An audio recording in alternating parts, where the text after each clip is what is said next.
والنور ثم الذين كفروا بربهم يعدلون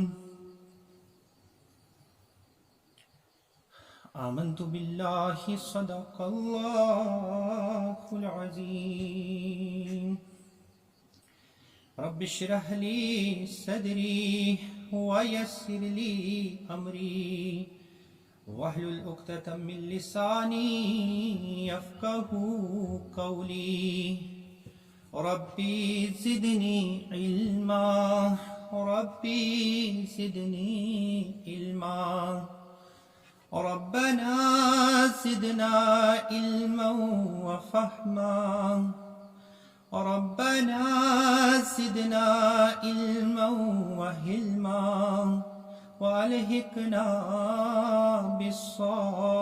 بالصالحين اللهم صل على سيدنا محمد وعلى آل سيدنا محمد وصحاب سيدنا محمد وبارك وسلم عليهم ربنا تقبل منا إنك أنت السميع العليم معزز و محترم ناظرین و ناظرات، السلام علیکم ورحمۃ اللہ وبرکاتہ۔ میں آپ سب جمی سامعین و سامعات کا آج کی اس قرآن کلاس میں استقبال کرتا ہوں۔ آج ہم ایک نیا سورہ شروع کرنے جا رہے ہیں جسے ہم سورۃ الانعام کے نام سے جانتے ہیں۔ اللہ تعالیٰ کا بے حد شکر و احسان ہے کہ اللہ تعالیٰ کے فضل سے ہم نے سورۃ البقرہ مکمل کا مکمل مطالعہ کیا، اس کے بعد ہم نے سورہ آل عمران کا مکمل مطالعہ کیا، اس کے بعد سورہ النساء کا ہم نے مکمل مطالعہ کیا، اور کل ہم نے سورۃ المائدہ کا بھی الحمدللہ مطالعہ مکمل کیا۔ یہ سب اللہ تعالیٰ کا فضل ہے کہ جس نے ہمیں اس قابل سمجھا کہ اپنے کلام کو سمجھنے کی ہمیں توفیق عطا فرمائی۔ مختصراً میں ربط کے حوالے سے چند گزارشات آپ کے سامنے رکھوں گا۔ سورۃ البقرہ کے اندر ہم دیکھتے ہیں کہ اللہ تعالیٰ نے اہل ایمان کے سامنے اسلامی شریعت کے جو ابتدائی احکامات ہیں انہیں بیان کیا گیا۔ پھر سورۃ النساء اور سورہ آل عمران میں جو ہے اسلامی احکامات کے جو خد و خال ہیں وہ نمایاں ہونے شروع ہو جاتے ہیں، اور جب سورۃ المائدہ کا ہم مطالعہ کرتے ہیں تو تکمیلی احکامات ہمارے سامنے بیان کیے جاتے ہیں۔ اسلامی شریعت کے وہ بلند سطحی احکامات ہمارے سامنے بیان کیے جاتے ہیں جن کا ابتدائی خاکہ سورہ البقرہ کے اندر ہمارے سامنے پیش کیا گیا تھا۔ تو یہ 4 مدنی سورہ جو ہے الحمدللہ ان کا مطالعہ ہم نے مکمل کیا۔ ان کا ایک گروپ تھا جو کل کے درس میں اختتام کو پہنچا۔ اب یہ پہلا سورہ ہے جو مکی سورہ ہم جو ہم نے یہ قرآنک لیکچر کی جو سیریز ہم نے شروع کی ہے، دروس قرآن کی ہم نے سیریز جو شروع کی ہے، اس میں پہلی بار ہم مکی سورہ جو ہے اس کا مطالعہ کر رہے ہیں۔ سورہ الانعام کے نام پہ سب سے پہلے ہم غور کرنے کی کوشش کرتے ہیں کہ اس سورہ کا نام الانعام کیوں رکھا گیا۔ اس سورہ کے رکوع 16 اور 17 میں بعض مویشیوں کی حرمت اور بعض کی حلت کے متعلق اہل عرب کے توہمات کی تردید کی گئی ہے۔ محترم معزز و محترم ناظرین و ناظرات، اہل عرب جو تھے ان میں کچھ سپرسٹیشنز پہ وہ بلیو کرتے تھے. انہوں نے اپنی ہی کچھ توہمات جو ہیں وہ گھڑے ہوئے تھے، جن کے مطابق وہ انہوں نے اپنے ہی حلال اور حرام کے اصول مرتب کیے ہوئے تھے. اور مویشیوں کے معاملے میں انہوں نے یہ خود سے ڈیسائیڈ کیا ہوا تھا کہ کون سے حرام ہے کھانا اور کون سے مویشی جو ہیں وہ کھانا حلال ہے. تو ان کے جو توہمات تھے ان کی جو ہے تردید کی گئی ہے رکوع نمبر 16 اور 17 میں. اب مویشیوں کو جو ہے قرآن پاک میں عربک میں انہیں الانعام کہا جاتا ہے، تو اسی مناسبت سے اس سورہ کا نام بھی جو ہے سورہ الانعام رکھا گیا ہے. اب دوسری اہم چیز جو اس سورہ کے متعلق ہمیں معلوم ہونی چاہیے وہ یہ ہے کہ یہ سورہ کس زمانہ میں نازل ہوا ہے. چند روایات میں آپ کے سامنے پیش کرنے کی کوشش کروں گا. سب سے پہلی روایت جو ہمیں دیکھنے کو ملتی ہے وہ ابن عباس رضی اللہ تعالی عنہ کی روایت ہے. وہ فرماتے ہیں کہ یہ پوری سورہ بائک وقت مکہ میں نازل ہوئی. گویا یہ سورہ جو ہے یہ ایک ہی وقت میں جو ہے وہ مکہ میں جو ہے وہ نازل ہوئی ہے.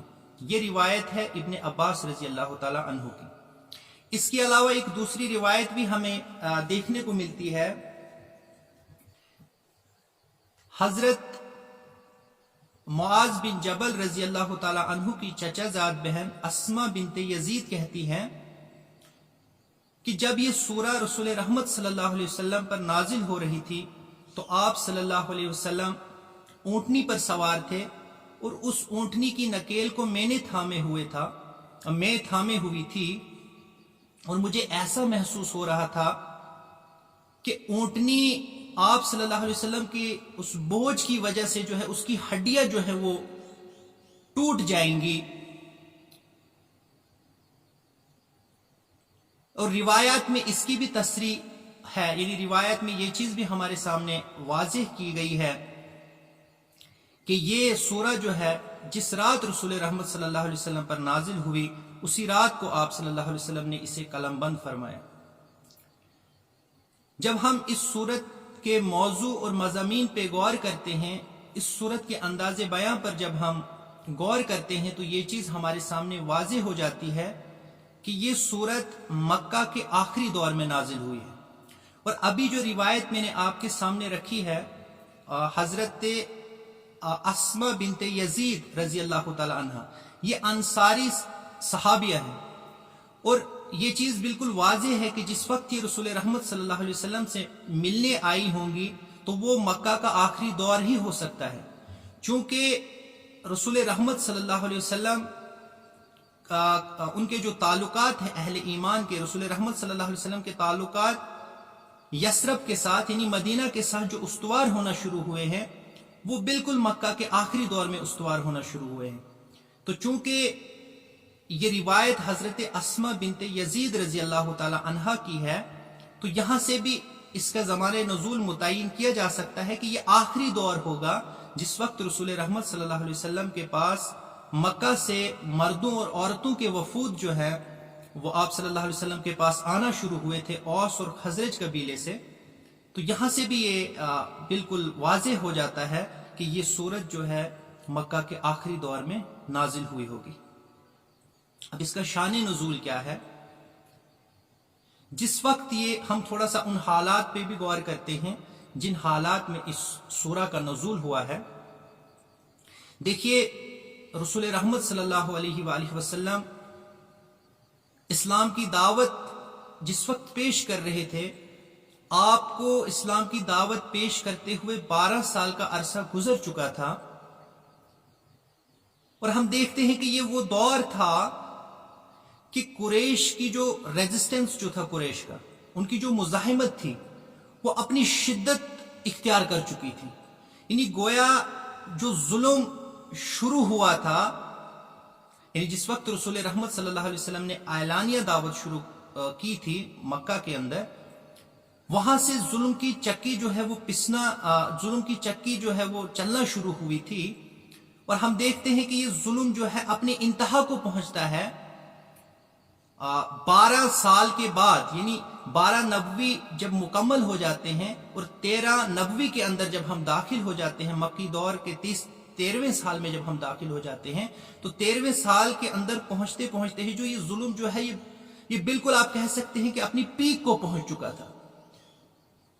اہل مکہ کی ستم گری، اہل مکہ کی جو جفاکاریاں جو تھی وہ اپنی انتہا کو پہنچ چکی تھی، اور اہل ایمان اس ظلم و ستم سے اتنے زیادہ تنگ آ چکے تھے کہ بہت سارے اہل ایمان کو رسول رحمت صلی اللہ علیہ وسلم نے اجازت دی تھی کہ آپ حبشہ کو ہجرت کر سکتے ہیں۔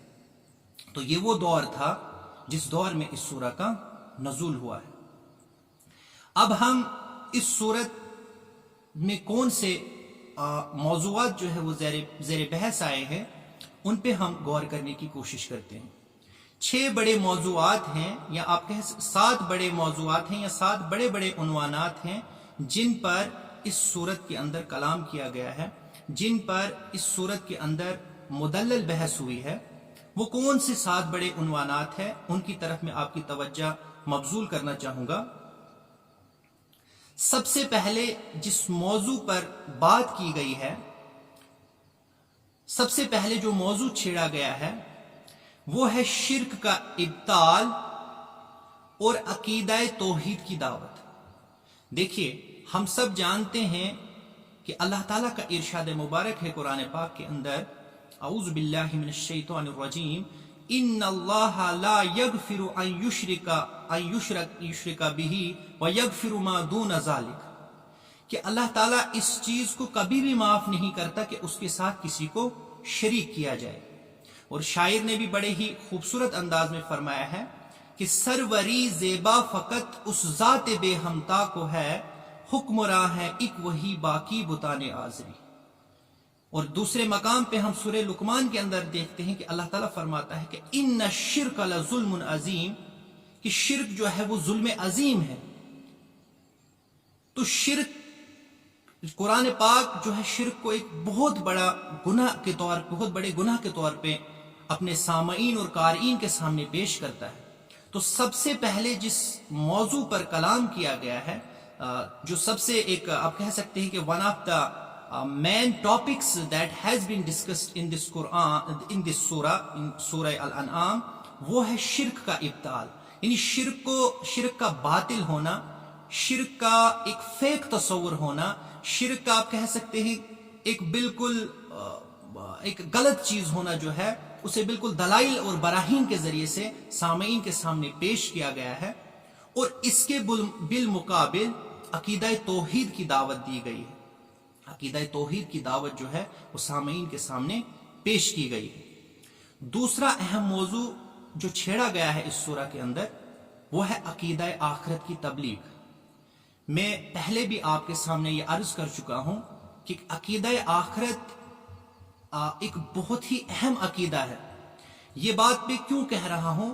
آپ دیکھیے کہ انسان کی شخصیت کی اگر تعمیر ہو سکتی ہے، انسان کی شخصیت کو اگر نکھارا جا سکتا ہے، انسان کی پرسنالٹی کو اگر ڈیولپ کیا جا سکتا ہے، تو وہ واحد عقیدہ ہے عقیدہ آخرت، جس کی وجہ سے انسان کی شخصیت کی تعمیر ہوتی ہے۔ میں ایسا کیوں کہہ رہا ہوں؟ آپ دیکھیے کہ ہم نے دنیا کے اندر پولیسنگ کا ایک سسٹم رکھا ہے، ہم نے دنیا کے اندر ویجیلنس جو ہے وہ قائم کی ہے، ہم نے دنیا کے اندر لا اینڈ آرڈر کو مینٹین کرنے کے کیا اور کیا نہیں کیا ہم نے، اس کے لیے کون کون سے جتن ہم نہیں کرتے۔ لیکن ہم دیکھتے ہیں کہ اتنی ساری پولیسنگ کے باوجود، اتنے ساری ویجیلنس آرگنائزیشن قائم کرنے کے باوجود، اتنے سارے اینٹی آپ کہہ سکتے ہیں کہ نارکوٹکس اور یہ ڈرگس کے خلاف جو ہے اتنی مہمات، اتنے آپ کہہ سکتے ہیں کہ اتنے اقدامات کرنے کے باوجود، اور بھی دوسرے جتنے بھی جرائم ہیں ان کا ایک الگ سی ڈپارٹمنٹ قائم کیا گیا ہے، لیکن اس سب کے باوجود ہم دیکھتے ہیں کہ جرائم جو ہے وہ رکنے کا نام نہیں لیتے۔ لیکن میں آپ سے سوال کرتا ہوں کہ اگر ایک شخص عقیدہ آخرت اس کے آپ کہہ سکتے اس کے وجود کو اس نے اپنے اس کے وجود میں سرایت کر چکا ہو، جو اللہ تعالیٰ سے خوف کھاتا ہو، جسے اللہ تعالیٰ کا ڈر ہو، جسے اس چیز کا ڈر ہو کہ مجھے اللہ تعالیٰ کے سامنے جواب دہی کرنی ہے، تو پھر آپ اس کے سامنے پولیس ہو یا نہیں ہو، اس کے سامنے آپ کوئی بھی ڈپارٹمنٹ کو، ہر ایک ڈپارٹمنٹ کو نکال دیں، لیکن پھر بھی وہ جو ہے ہر گناہ سے محفوظ رہے گا. وہ چوری کرنے سے ڈرے گا چونکہ اسے اللہ تعالیٰ کا ڈر ہوگا. اور ایک چور جب جو ہے وہ چوری کرنے سے رکے گا جب وہ اسے اس چیز کا یہ چیز معلوم ہوگی کہ کوئی پولیس والا مجھے پکڑ لے گا. لیکن جب پولیس والا نہیں ہوگا تب وہ چوری کرے گا. وہ چوری کا جو یہ آپ کہہ سکتے ہیں کہ چوری کی جو یہ وبا ہمارے معاشرے کے اندر ہے، اسے ہم ختم نہیں کر سکتے. لیکن ایک شخص جو اللہ تعالیٰ سے ڈرتا ہے وہ اس چوری سے خود بخود بچ جائے گا، چونکہ اسے چاہے آپ پولیس رکھے یا نہیں رکھے، وہ جانتا ہے کہ اللہ تعالیٰ علیم بذات الصدور ہے، وہ تو میرے دلوں کے حال تک جانتا ہے. پھر وہ خشکی کے اندر بھی گناہ کرنے سے بچے گا، وہ آپ کہہ سکتے کہ سمندر کے اندر بھی گناہ کرنے سے بچے گا، وہ فضا کے اندر بھی گناہ کرنے سے بچے گا. المختصر میں یہ بیان کرنا چاہتا ہوں کہ عقیدہ آخرت کا ہماری زندگی میں بہت زیادہ عمل دخل ہے، اور جتنا زیادہ عقیدہ آخرت ہمارے اندر ہوگا اسی قدر جو ہے ہماری شخصیت کی تعمیر ہو سکتی ہے. تو یہ دوسرا موضوع ہے جو اس سورت کے اندر چھیڑا گیا ہے، یعنی عقیدہ آخرت کی تبلیغ کی گئی ہے.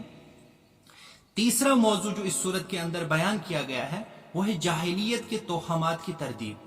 اور ہم دیکھتے ہیں صرف اس معاشرے کے اندر یہ تعلیمات، اس معاشرے کے لیے تعلیمات نہیں ہے صرف، بلکہ یہ کتاب جو ہے یہ کتاب زندہ ہے. القرآن جو ہے یہ وہ کتاب ہے جو نہ صرف اس دور کے لوگوں کے لیے نازل ہوئی ہے بلکہ تا قیام قیامت جو بھی انسان اس کتاب کا مطالعہ کرے ان کے لیے اس کتاب کے اندر ہدایت کے قیمتی موتی جو ہیں وہ چھپے ہوئے ہیں. تو جاہلیت کے توہمات کی تردید اگرچہ تب کی گئی تھی لیکن اس کی مختلف شکلیں آج بھی ہمارے معاشرے کے اندر پائی جاتی ہیں. تو ہمیں قرآن پاک اس چیز کا ہم سے مطالبہ کرتا ہے کہ سپرسٹیشن کسی بھی شکل میں ہو، اب یہ غلط قسم کی توہمات کسی بھی شکل میں ہو، ان کا قرآن جو ہے وہ آپ کہہ سکتے ہیں کہ بہت ہی زیادہ سٹرونگلی جو ہے اس چیز کو کنڈیم کرتا ہے. تو قرآن پاک اگرچہ جاہلیت کی توہمات کی تردید یہاں پہ کر رہا ہے لیکن وہ جاہلیت مختلف شکلوں میں آج ہمارے معاشرے کے اندر بھی پائی جاتی ہے، اور ہمیں دیکھنا ہوگا کہ کہیں ہم بھی اس جاہلیت کے مرتکب تو نہیں ہو رہے. اور اس کے علاوہ اس صورت کے اندر جس مضمون پہ بات کی گئی ہے، چوتھا اہم مضمون جو اس صورت کے اندر بیان کیا گیا ہے، وہ بڑے بڑے اصول اخلاق جو ہیں وہ بیان کیے گئے ہیں جن پر اسلامی سوسائٹی کی تعمیر کی جانی چاہیے. تو اسلامی سوسائٹی کی تعمیر کا خواب جو ہے ہم سب کا ایک مشترکہ خواب ہے. ہم چاہتے ہیں کہ اسلامی ایک مملکت جو ہے وہ دنیا کے سامنے ہم پیش کریں. ہم چاہتے ہیں کہ اسلامی نظام جو ہے اس کا قیام ہو. ہم چاہتے ہیں کہ ایک ایسی سوسائٹی کا نمونہ ہم دنیا کے سامنے پیش کریں جس سوسائٹی کے اندر عدل و انصاف کا بول بالا ہو، جس سوسائٹی کے اندر ایک یتیم کے سر پہ ہاتھ رکھا جاتا ہو، جس سوسائٹی کے اندر رشوت کا شائبہ نہ ہو، جس سوسائٹی کے اندر سود کی لعنت سے ہم بچے ہوئے ہوں، جس سوسائٹی کے اندر والدین کی خدمت کی جاتی ہو، جس سوسائٹی کے اندر ابارشن جو ہے نہیں کیا جاتا ہو، جس سوسائٹی کے اندر ہم دیکھتے ہیں کہ جس سوسائٹی کے اندر عدل سے بڑھ کر احسان کا معاملہ جو ہے رعایا کے ساتھ کیا جاتا ہو. یہ سوسائٹی جو ہے یہ صرف ایک مسلمانوں کی ایک دلی تمنا نہیں ہے بلکہ دنیا میں بسنے والا ہر انسان یہ چیزیں اپنی سوسائٹی کے اندر دیکھنا چاہتا ہے. لیکن چونکہ ہم بحیثیت مسلمان ہمارے اوپر اللہ تعالیٰ نے یہ ذمہ داری عائد کی ہے، ہمارے نازک کندھوں کے اوپر اللہ تعالیٰ نے ہمارے اوپر یہ ایک بہت بڑا بوجھ ہمارے اوپر ڈالا گیا ہے کہ ہمیں دنیا کا امام بنایا گیا ہے. ایک طرف جہاں وی مسٹ فیل پریویلیجڈ، ہمیں ایک آنر بھی ہونا، ہمارے لیے ایک آنر کی بات ہے، ہمارے لیے ایک عزت کی بات ہے، ہمارے لیے ایک مرتبے کی بات ہے کہ اللہ تعالیٰ نے ہمیں دنیا کا امام بنایا ہے. لیکن دوسری طرف ایک بہت بڑی ذمہ داری ہے جس سے ہمیں عہدہ برا ہونا ہے. تو اس معاملے میں ہمیں بہت ہی آپ کہہ سکتے ہیں ہمارے ایک لمحہ فکریہ ہے ہمارے لیے کہ دنیا کے اندر 57 آزاد مملکتیں ہیں لیکن کہیں پر بھی اسلام کا مکمل نمونہ ہمیں دیکھنے کو نہیں ملتا. تو آج ضرورت ہے کہ آج کی نوجوان نسل جو ہے، خاص طور پہ نوجوان نسل کے اوپر یہ چیز عائد ہوتی ہے، ان کے اوپر یہ چیز یہ ریسپانسبلٹی انہیں سمجھنی چاہیے کہ کس طرح سے ہم اس اسلامی نظام کا قیام جو ہے اسے عمل میں لا سکتے ہیں، کس طرح سے ہم اس اسلامی نظریے کو لوگوں کے دلوں کے اندر راسخ کر سکتے ہیں دیکھیے کوئی بھی بڑا انقلاب جب دنیا کے اندر آتا ہے تو انقلاب جو ہے وہ الٹ اپ نہیں آ جاتا. It is not a sudden event, it is not a sudden affair. یہ ایک دم سے نہیں ہو جاتا, بلکہ اس سے پہلے جو ہے لوگوں کے نظریات ان کے نظریات کو تبدیل کیا جاتا ہے. ان کے نظریات کو ان کو خالق کی پہچان انہیں کروائی جاتی ہے. انہیں رسول رحمت صلی اللہ علیہ وسلم کی شخصیت کا تعارف کرانا جو ہے ہمارے اوپر جو ہے یہ واجب ہے. جبھی جا کے وہ اسلام سے قریب آ سکتے ہیں, تبھی جا کے ہم عوام کو جو ہے اسلام سے قریب لا سکتے ہیں. اور اسلامی نظریہ جب ہمارے وجود کے اندر سرایت کر جاتا ہے تو وہی آگے چل کے جو ہے ایک بڑے انقلاب کا پیش خیمہ جو ہے وہ ثابت ہو سکتا ہے. تو یہ موضوع بھی جو ہے اس صورت کے اندر بیان ہوا ہے. اس لیے جو آئندہ آنے والے دروس ہیں وہ بہت ہی زیادہ اہمیت کے حامل ہونے والے ہیں. پانچواں مضمون جو اس صورت کے اندر بیان ہوا ہے وہ ہے نبی صلی اللہ علیہ وسلم اور آپ کی دعوت کے خلاف لوگوں کے اعتراضات کا جواب. یعنی رسول رحمت صلی اللہ علیہ وسلم کی دعوت پہ جو اعتراضات کیے جاتے تھے تو ان کا جواب بھی جو ہے اس صورت کے اندر بیان کیا گیا ہے. اور یہ دائی کے لیے آج بھی یہ تعلیمات جو ہے وہ اہمیت کی حامل ہے, کیونکہ آج بھی مختلف قسم کے اعتراضات جو ہیں دعوت کے اندر جو ہے وہ ہم پہ کیے جاتے ہیں. تو کس طرح سے ان کا جواب دیا جائے یہ بھی اس صورت کے اندر ہمیں دیکھنے کو ملے گا. اور چھٹی چیز جو اس صورت کے اندر بیان ہوئی ہے وہ ہے حضرت صلی اللہ علیہ وسلم اور عام مسلمانوں کو تسلی دی گئی ہے. چونکہ میں نے آپ کو پہلے ہی کہا کہ یہ دور ابتلا تھا, یہ ٹیسٹنگ ٹائمز تھے رسول رحمت صلی اللہ علیہ وسلم پر اور اہل ایمان پر. یہ دور آزمائش تھا. تو اس آزمائش کے دور میں قرآن تبشیر کا انداز اختیار کرتا ہے اور اہل ایمان کو تسلی دی جاتی ہے, رسول رحمت صلی اللہ علیہ وسلم کو تسلی دی جاتی ہے کہ آپ حوصلہ نہ ہاریں, آپ اللہ تعالیٰ کی ذات پہ اپنا یقین جو ہے اسے بالکل قائم و دائم رکھیں. انشاءاللہ فتح جو ہے آپ کے قدم چومے گی. انشاءاللہ آئندہ آنے والا وقت جو ہے وَلَلْآخِرَةُ خَيْرٌ لَكَ مِنَ الْأُولَى وَالْآخِرَةُ خَيْرٌ وَأَبْقَى. مختلف انداز سے اہل ایمان اور رسول رحمت صلی اللہ علیہ وسلم کی تسلی و تشفی کا سامان ہوتا ہے.